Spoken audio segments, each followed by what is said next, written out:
नमस्कार। सुर्खियों के बाद इस वक्त जो खबर मिल रही है रायपुर से, बड़ी खबर, वो आपको बता दें। रावा भाठा इलाके में युवक की लाश मिली है। शरीर पर धारदार हथियार से चोट के निशान हैं। शुरुआती जो जांच है उसमें हत्या की आशंका जताई जा रही है। खमतराई थाना इलाके का ये पूरा मामला है। रायपुर से इस वक्त की बड़ी खबर, एक और हत्या। सहयोगी राघवेंद्र हमारे साथ जुड़े हुए हैं। राघवेंद्र, एक और मर्डर, पूरी जानकारी। देखिए, रावा भाठा इलाके का ये मामला है जहां पे लाश ये मिली है। युवक है, करीब 30-35 साल उम्र होगी उसके, और शरीर पे उसके धारदार हथियार से वार किए गए हैं। जो कपड़े हैं उस पे खून के निशान दिख रहे हैं, तो इससे साफ जाहिर है कि हत्या किसी धारदार हथियार से, चाकू जैसी चीज से की गई है।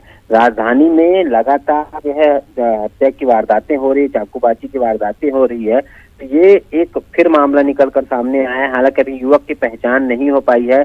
शिनाख्त करने की कोशिश खमतराई पुलिस कर रही है कि कौन युवक है। कल जिस तरीके से दशहरे का दिन था, ऐसे में जो है बड़ी संख्या में फोर्स तैनात किया गया था ताकि किसी तरीके से लॉ एंड ऑर्डर की स्थिति निर्मित ना हो। लेकिन एक हत्या हो जाती है खमतराई इलाके में, तो ये एक सवाल भी है कि आखिर इस तरीके से आए दिन हत्या जैसी वारदातें आम हो गई हैं। अपराधी जो है बेखौफ हो गए हैं, ऐसी वारदातें लगातार कर रहे हैं, चाकूबाजी की घटनाएं हो रही है। तो कहीं ना कहीं सवाल जरूर खड़े हो रहे हैं। देखना होगा कि आरोप शिनाख्त होने के बाद पता चल पाएगा कि आखिर किसने जो है हत्या की है और हत्या के पीछे वजह क्या थी। ललित, हत्या के पीछे वजह क्या थी? हालांकि राघवेंद्र, जो इससे पहले 2-3 मामले लगातार आए हैं, बहुत मामूली बात पर मर्डर कर दिया गया, कहीं कहा सुनी हो गई तो मर्डर कर दिया गया, शिकायत पर मर्डर कर दिए गए। राघवेंद्र, निश्चित रूप से अभी सत्या की क्या वजह है ये तो जो है जांच के बाद पता चलेगा। लेकिन जाहिर है कि हाल के दिनों में वास्तव में छोटी छोटी घटनाओं पर जो है हत्या जैसी वारदातें हुई और चाकूबाजी की घटनाएं इतनी ज्यादा बढ़ गई हैं कि कोई कभी भी कहीं भी चाकू निकाल ले रहा है और किसी पर भी चाकू चला दे रहा है। ये एक बड़ा सवाल है। पुलिस ने हालांकि अभियान भी चलाया था बीच में कि चाकूबाजों के खिलाफ उनके धरपकड़ करने की कोशिश, साथ ही समझाइश भी दी गई थी कि जो लोग आदतन बदमाश हैं, निगरानी शुदा बदमाश हैं, अगर वो इस तरीके की वारदातों में शामिल होंगे तो उनके खिलाफ कड़ी कार्रवाई की जाएगी। लेकिन पुलिस की इस समझाइश का असर होता दिखता नहीं है। यही कारण है कि चाकूबाजी की घटनाएं आम आए दिन हो रही है। और ये भी जिस तरीके से धारदार हथियार से वार किया गया है, निश्चित रूप से चाकू जैसी चीज से ही हत्या की गई होगी। और हत्या जो है चाकुओं से गोद कर की गई है। देखना होगा कि आरोपी कौन है और किन वजहों से ये मर्डर हुआ है। बहुत बहुत शुक्रिया राघवेंद्र आपका इस तमाम जानकारी के लिए। और आज होने वाली है भूपेश बघेल कैबिनेट की अहम बैठक। इसमें विधानसभा सत्र में पेश किए जाने वाले विधेयकों को मंजूरी दी जा सकती है। कल से 2 दिन का विधानसभा का विशेष सत्र भी शुरू हो रहा है। इसमें इन विधेयकों को चर्चा के लिए रखा जाएगा। दरअसल राज्य सरकार केंद्र के 3 नए कृषि कानूनों का विरोध कर रही है और इसकी जगह वो अपना कानून लाने की तैयारी में है।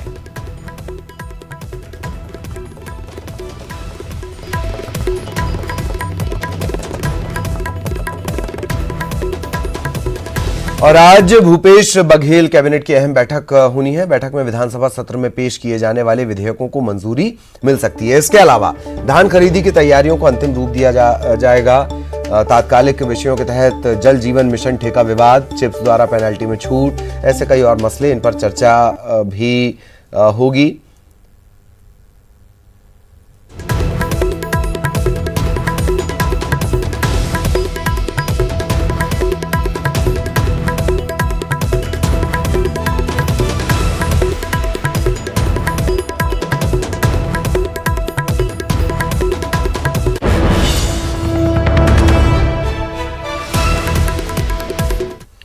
तो क्या कुछ इस बैठक में होने वाला है, इस पर लगातार नजर बनी हुई है। सहयोगी सुरेंद्र इस वक्त हमारे साथ जुड़े हुए हैं। सुरेंद्र, कब ये बैठक होनी है और क्या कुछ अपडेट इस बारे में विस्तार से भी बताएं कि किन किन मुद्दों पर फोकस रहेगा। एक और बड़ी बात, कानून व्यवस्था ये लगातार सुरेंद्र बिगड़ती जा रही है।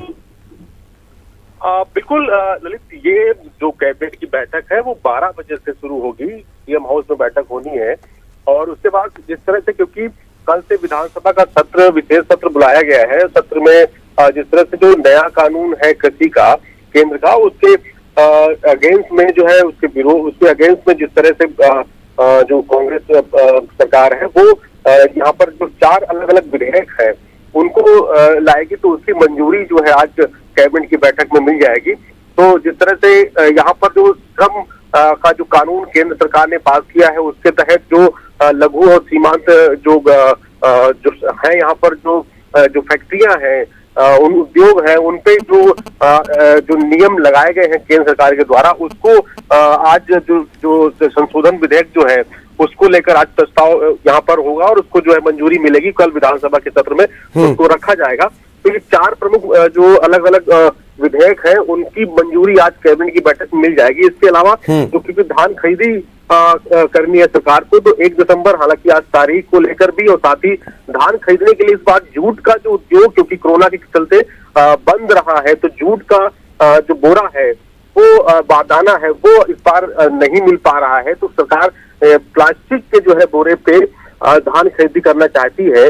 तो उसके लिए किस तरह से मापदंड रहेंगे, किस तरह से कितना जूट अगर क्योंकि करीब 14 लाख बोरे की आवश्यकता पड़ती है, 85 लाख मीट्रिक टन। हालांकि अभी तक धान का कितना खरीदी करनी है सरकार ने अभी तक निर्णय नहीं लिया है। हो सकता है आज कैबिनेट की बैठक में यह निर्णय ले लिया जाए, तो ये माना जाए कि धान खरीदी को लेकर बड़ा निर्णय हो सकता है। साथ ही जो विधेयक ला रही है सरकार, कल से 2 दिन का विधानसभा का सत्र शुरू हो रहा है, विशेष सत्र, उसके तो ये रहेगा। साथ ही जो अभी कानून व्यवस्था की जिसे आप बात कर रहे हैं, तो बड़ा सवाल यही है कि कानून व्यवस्था को लेकर क्योंकि अभी जिस तरह से डीजीपी का भी जो कुर्सी है वो भी हिल रही है, और लगातार डीजीपी हालांकि महिलाओं को लेकर संबंधित जो मामले हैं उनको लेकर लगातार अपने अधिकारियों को निर्देश दे रहे हैं और सभी एसपी को निर्देश दिए हैं। इसके साथ ही जो यहाँ पर आने वाले जो समय है 1 नवंबर को राजस्व होना है, तो उसके लिए जो किस्त देनी है, तीसरी किस्त देनी है किसानों को, तो 1500 करोड़ की राशि है, वो भी उसको लेकर भी बातचीत होगी इस कैबिनेट की बैठक में। क्योंकि तो ये काफी महत्वपूर्ण जो है ये बैठक कैबिनेट की है। आज 12 बजे शुरू ये तो सरकार क्या कुछ कर रही है, विपक्ष क्या कुछ कर रही है, उसको लेकर भी हम आगे आपसे बातचीत करेंगे। सुरेंद्र, आप लगातार हमारे साथ बने रहिएगा। तो सुरेंद्र हमारे सहयोगी, लगातार उनकी नजर बनी हुई है, क्या कुछ इस बैठक में होता है, क्या फैसले निकल कर आते हैं और किन किन मुद्दों पर चर्चा होगी, वो हमने लगातार आपको बताया है।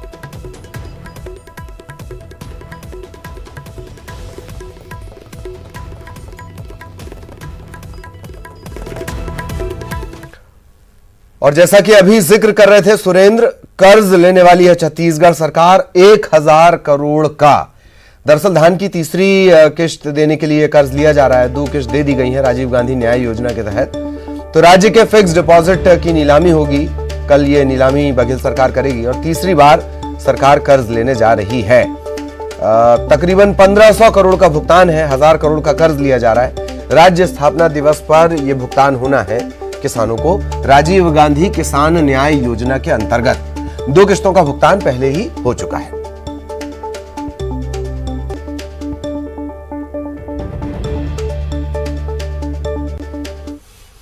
और इधर भाजपा विधायक दल की आज बैठक होनी है। नेता प्रतिपक्ष धर्मलाल कौशिक की अध्यक्षता में बैठक होगी। नए विधेयकों पर विपक्ष अपनी रणनीति बनाएगा। दरअसल केंद्रीय कृषि कानून के विरोध में सरकार विधेयक लेकर आ रही है और जो विधेयक सरकार ला रही है उसका विरोध करने के लिए विपक्ष बैठा हुआ है। 27 और 28 अक्टूबर को विधानसभा का विशेष सत्र है।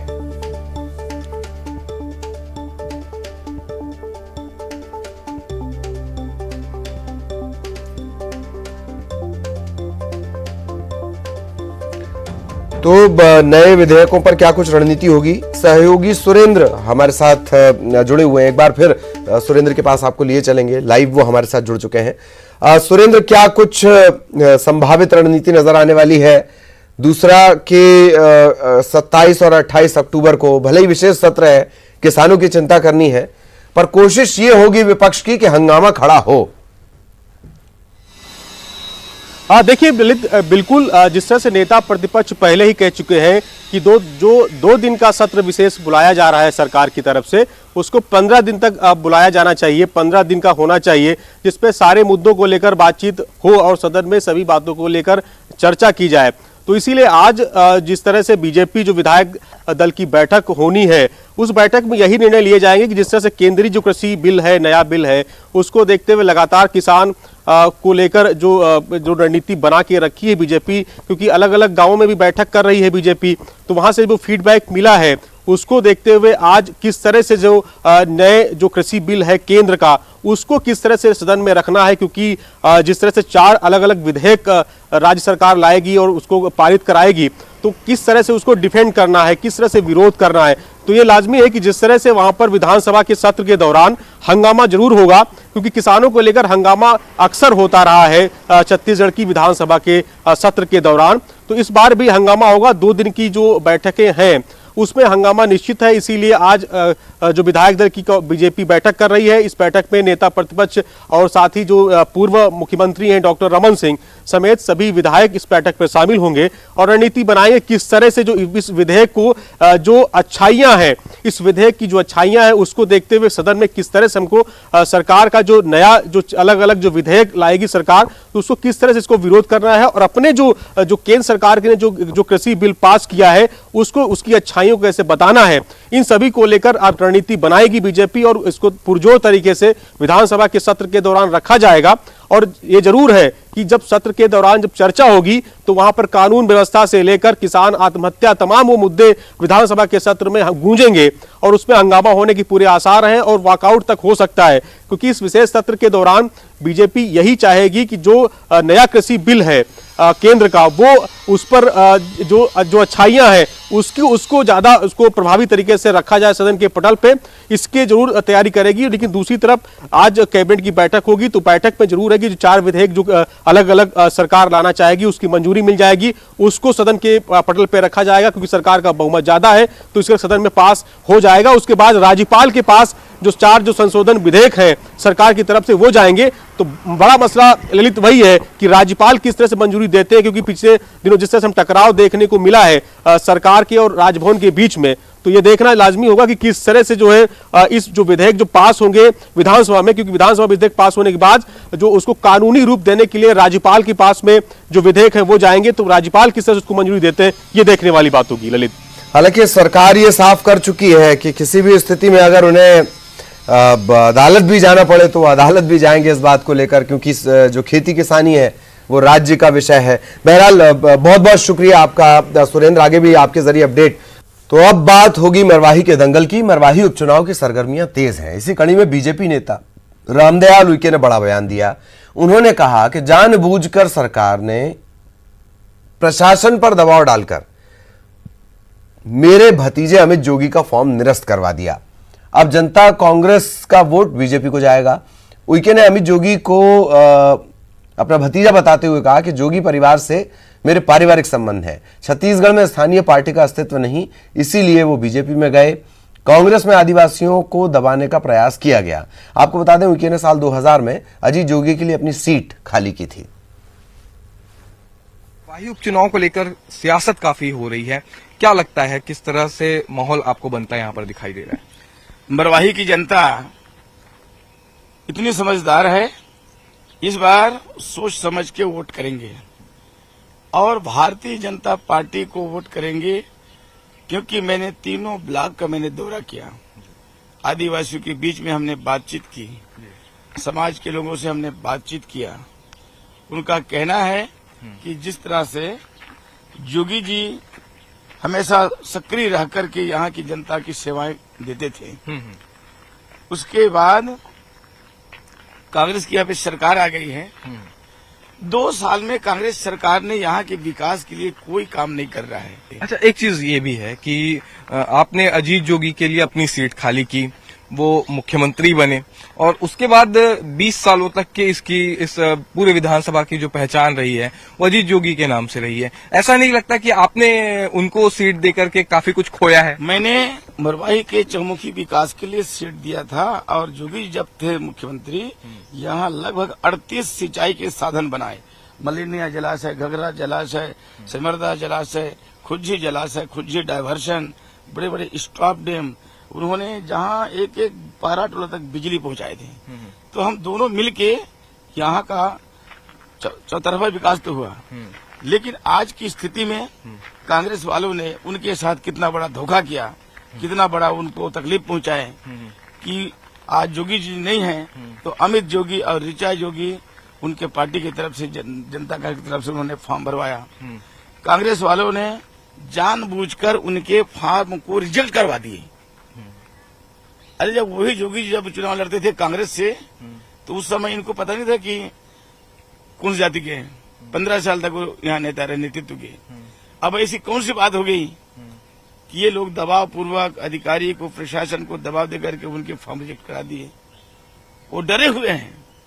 तो ऐसी स्थिति में जनता कांग्रेस के जितने वोटर्स हैं वो भारतीय जनता पार्टी को वोट करेंगे। अच्छा, तो आपको लगता है कि यहाँ पे जोगी कांग्रेस का एक वोट बैंक है वो बीजेपी की तरफ जाएगा? क्योंकि यहाँ पे एक तरह से कांग्रेस ये आरोप लगा रही है कि एक तरह से डील हो रहा है जोगी कांग्रेस के बीच और बीजेपी के बीच। टीम बी कह रही है जोगी कांग्रेस को। तो इस पे क्या कहेंगे? भारतीय जनता पार्टी कोई डील नहीं करती।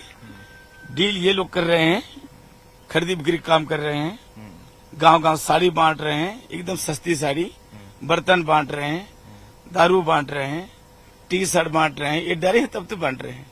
हम कहते हैं इसके पहले तुमको देने का शौक है, सरकार पे है, तो घर घर पूरी कपड़ा दे देना पूरे परिवार को।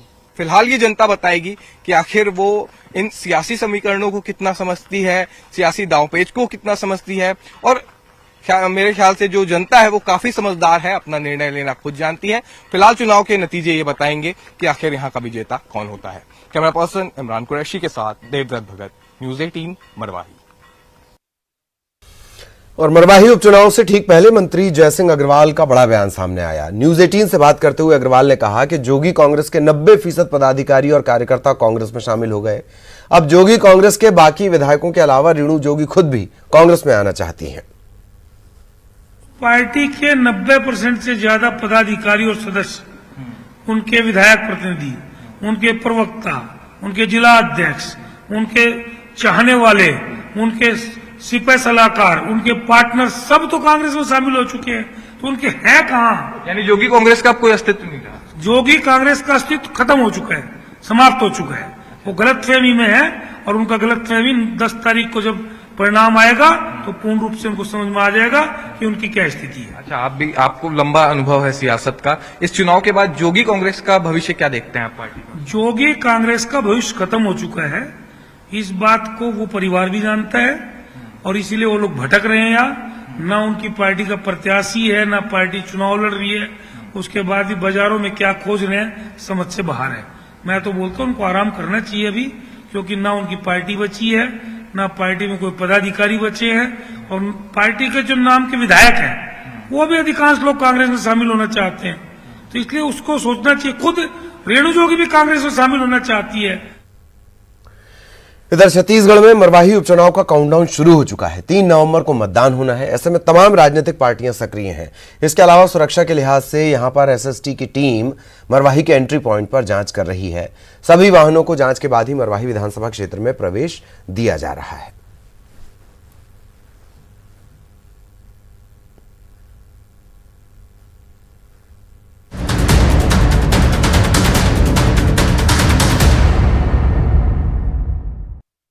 और अब एक बड़ी खबर का रुख करेंगे। एसपी का तबादला, अशोकनगर के एसपी को हटाया गया। एसपी रघुवंश कुमार सिंह हटाए गए। चुनाव आयोग के निर्देश पर उन्हें हटाकर अब तरुण नायक को जिम्मेदारी दी गई है। कांग्रेस ने एसपी की शिकायत की थी और इसके बाद जो एसपी हैं रघुवंश कुमार सिंह, उन्हें हटा दिया गया है। तरुण नायक को जिम्मेदारी दी गई है अशोकनगर की।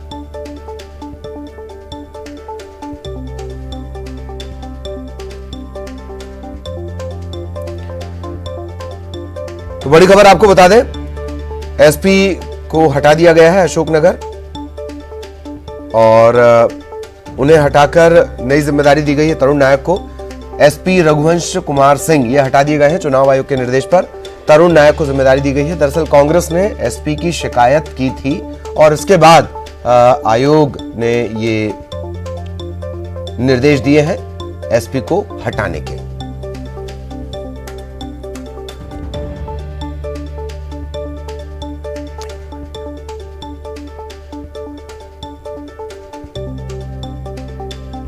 एसपी का तबादला, अशोकनगर से एसपी को हटाया गया है। अशोकनगर लगातार सियासी सरगर्मियां यहां बढ़ी हुई हैं। इन सब के बीच ये बड़ा फैसला, ये वो लेटर भी हम आपको दिखा रहे हैं। निर्देश एसपी को हटाने के। रघुवंश कुमार सिंह की जगह अब जिम्मेदारी होगी तरुण नायक पर। पुलिस कप्तान, कानून व्यवस्था की जिम्मेदारी चुनावी मौसम में। तरुण नायक अशोकनगर के नए पुलिस कप्तान। और इसी